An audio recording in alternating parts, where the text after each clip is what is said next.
আমি সবসময় বলি যে আমার খুব ভালো লাগে যে কোনো পুরস্কারে পুরস্কৃত হলে বা যে কোনো স্বীকৃতি পেলে আমার কন্টেন্ট যখন অ্যান্ড সেই ভালো লাগাটা আরও বেশি কাজ করে যখন দেখা যায় যে কন্টেন্টটা অনেক বেশি ডেপথফুল এবং পারফরমেন্সটা অনেক বেশি ডেপথফুল ছিল।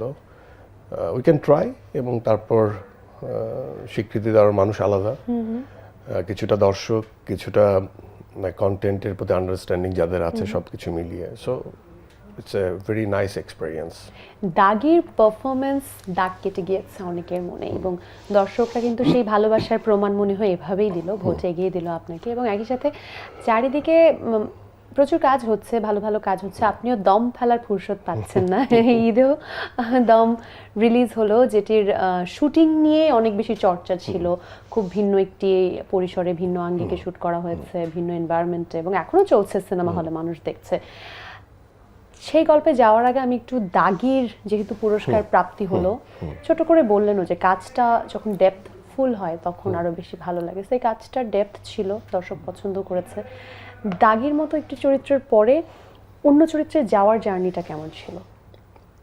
আমি যেমন একটু একটু বলতে হয় যে আমার প্রত্যেকটা মানুষের কিন্তু ফিলোসফি আলাদা, আমরা যেভাবে বেড়ে উঠি প্রত্যেকটা মানুষের আন্ডারস্ট্যান্ডিং গল্পের প্রতি আলাদা, প্রত্যেকটা মানুষের ইচ্ছা আলাদা, প্রত্যেকটা মানুষের জীবনের মেগা ন্যারেটিভ বা মেগা অবজেক্টিভ আলাদা, গোল আলাদা, এইম আলাদা। সো আমার সবসময় মনে হয় যে আমি একজন অভিনেতা হিসেবে বাংলাদেশি কন্টেন্টে কাজ করতে চাই। দুই, বাংলাদেশি কন্টেন্টের যে গাঁথনি, গল্পের গাঁথনি বা ফিলোসফি, সেটা আমাদের বাঙালিয়ানা একটা ভাইব থাকবে বা ভিতরে কোর বাঙালির একটু সেন্টিমেন্ট থাকলে আমার কাছে ভালো লাগে মডেল। তার মানে এই না যে কোনো ট্রেন্ডি বা কোনো হাইপোথেটিক্যাল ক্যারেক্টার আমি হেট করি বা পছন্দ করি না। সো দাগির নিশান চরিত্র আমার খুব অন্তরের কাছাকাছি এই জন্য যে সমাজে ঘটে যাওয়া এরকম অনেক ঘটনা আছে যারা আসলে আনইনটেনশনালি কোনো একটা অপরাধ করে ফেলে। তখন এই যে মিথ একটা কুসংস্কার যে একটা মানুষ যখন জেলে যায় তার সিনারিটা চেঞ্জ হয়ে যায় এবং সমাজ কি আসলে তাকে ক্ষমা করে দেয় কিনা, অথবা সমাজ কি এখনো তার দিকে ওই আর চোখে তাকায় কিনা, সেটার উপরেই কিন্তু আসলে অ্যাকচুয়ালি রিডেমশনের গল্প দাগি। অ্যান্ড এটা খুবই সুন্দরভাবে ড্রামাগুলো শিহাব শাহীন এক্সিকিউট করছে। And end of the day আমি আমার দোস্ত বলে না, শাকিল প্রডিউসার যারা ছিলেন, ইভেন দো চোরকি ইনভলভ ছিল, SBF আলফা ইনভলভ ছিল, এই প্রত্যেকটা মানুষের সাথে এই ধরনের আরাম কেন আমি ফিল করি, কারণ ওদের গল্পের প্রতি আন্ডারস্ট্যান্ডিংগুলো আসলে আমার সাথে মিলে যায়।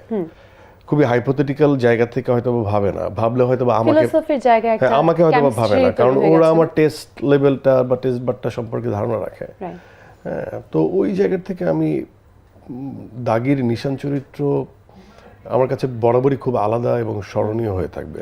খুব সুন্দর করে বললে আসলে যে ড্রামার যে ব্যাপারটা, যে জনরার ব্যাপারটা, সেই গাঁথনিটা শিহাব শাহীন দুর্দান্ত করে ফুটিয়ে তোলেন। এই জায়গায় তার তো একটা ব্যাপার আছে। একই সাথে সুড়ঙ্গ প্রথম সিনেমা, বাজিমাত করলে বড় পর্দায় এসে, ছোট পর্দা কাঁপিয়ে বড় পর্দায় প্রথম সিনেমা দিয়ে বাজিমাত, সেখানেও পুরস্কার কিন্তু উঠেছিল। এবং একই সাথে দাগি তো তোমার দ্বিতীয়। দুটো ঈদে দুটো মুভি, এবারের ঈদে দম কি হবে তো সেটি সামনে বোঝা যাবে। সামনে আরেক ঈদ তো আসছে, এবারের ঈদে কি নিয়ে আসছো?